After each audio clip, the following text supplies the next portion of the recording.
Question number 4, Jacinda Ardern. Thank you, Mr. Speaker. My question is to the Minister of Police and asks, does he have concerns with the police's handling of the alleged offending in the Roastbusters case, given the release of the report by the Independent Police Conduct Authority today? If so, what are those concerns?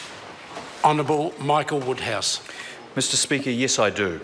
The IPCA's report on police's handling of the alleged offending by Roastbusters makes for grim reading. The report highlights a failure by police to adequately investigate and a failure to uphold the level of policing that the New Zealand public expect. I've sought and received an assurance that Commissioner Bush is taking this report and its findings very seriously. Supplementary question, Jacinda Ardern. Supplementary. Is he concerned that the IPCA found that the child protection team involved in the Roastbusters case did not, quote, properly evaluate all available offences when determining the outcome of their respective investigations, end quote, or that quite simply there were options to prosecute that were not explored, let alone discussed with victims? Mr. Speaker. Honourable Michael Woodhouse. Well, yes, I am, Mr. Speaker, and any decision to prosecute is an operational matter for police to make, but I do note that Operation Clover, the very comprehensive police investigation that was set up in the wake of the Roastbusters revelations, turned over every stone in respect of potential prosecution. They got the best advice from the Solicitor General and the decisions were made on that advice. Supplementary. Supplementary question, Jacinda Ardern. Supplementary to the Minister. Does he consider that the IPCA report directly contradicts the findings of Operation Clover? Speaker. Honourable Michael Woodhouse. Mr. Speaker, I don't believe that to be the case. Supplementary. Supplementary question, Jacinda Ardern. Does he agree that there would have been a better outcome for the victims in the case had the child protection teams properly pursued the lines of inquiry, accurately recorded and cross-checked information about the alleged offenders, properly evaluated all available options to prosecute, considered alternative action in dealing with the young men and their families involved, or even just communicated with each other properly, as summarised in the report? Honourable Michael Woodhouse. Well, Mr. Speaker, it's very difficult to answer that question because it relies on rewinding and replaying events in a different way, but I do accept that a more comprehensive inquiry, and in particular in respect of the IPCA's main criticism that those investigating individual cases did not draw the dots and see the pattern of behaviour, that it may have actually prevented subsequent incidents from taking place. I do accept that. I think that's a fair finding to make. But it's very difficult to say now whether or not there would have been a different outcome in a prosecutorial sense.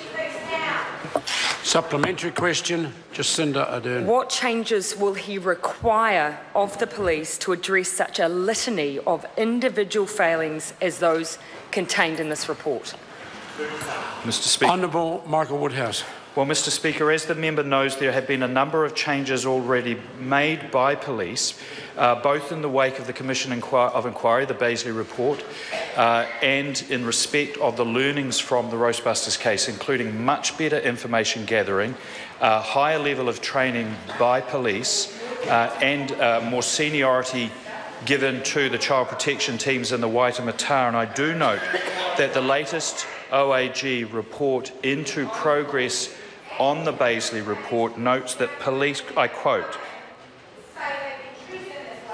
Order. I quote, the police are focusing more on the needs of people who have reported a sexual assault. Some of the victim support organisations we spoke to observed that police were more empathetic. They felt police showed greater respect for victims and were focusing on what is right for the victim, end quote. Supplementary question, Sue Moroney. Given that the Minister himself informed me by way of answers to written questions as early as November last year what the IPCA report confirmed today, that is, that police do not require a complaint in order to lay charges in sexual assault cases, and that consent does not exist to sexual activity if a person is affected by alcohol, what has he subsequently done to ensure that police implement the law, their own policies and procedures in the teenage sexual assault case investigated by today's report? Honourable Michael Woodhouse. Again, I preface my answer by reminding the House that decisions to prosecute are made by police and it's not appropriate for there to be any interference in that decision. But the making of a complaint is one variable in a number of variables that go into a decision to lay a prosecution. And I also note that the outcome of Operation Clover and decisions made there were made on the very best of advice, including from the Solicitor General. Supplementary question, Sue Moroney. Will the Minister be the person who actually will stand up for these victims then? Will he now expect police to reconsider laying charges in these teenage sexual assault cases? And if not, what measure will he offer the victims, who the police now admit they failed through the inadequacy of their investigations? Honourable Michael Woodhouse. Well, again, that is a matter for police, but I do note that Commissioner Bush in his comments today has encouraged victims, that it has reminded us that there is no time limit on the laying of a complaint of sexual assault and that it is still possible, and police would welcome any complaint being laid by any existing or other victims, and they would take those complaints extremely seriously. Question number 5, Eugenie Sage. Mr. Speaker, thank you. My question is to the Minister for the Environment. Does he propose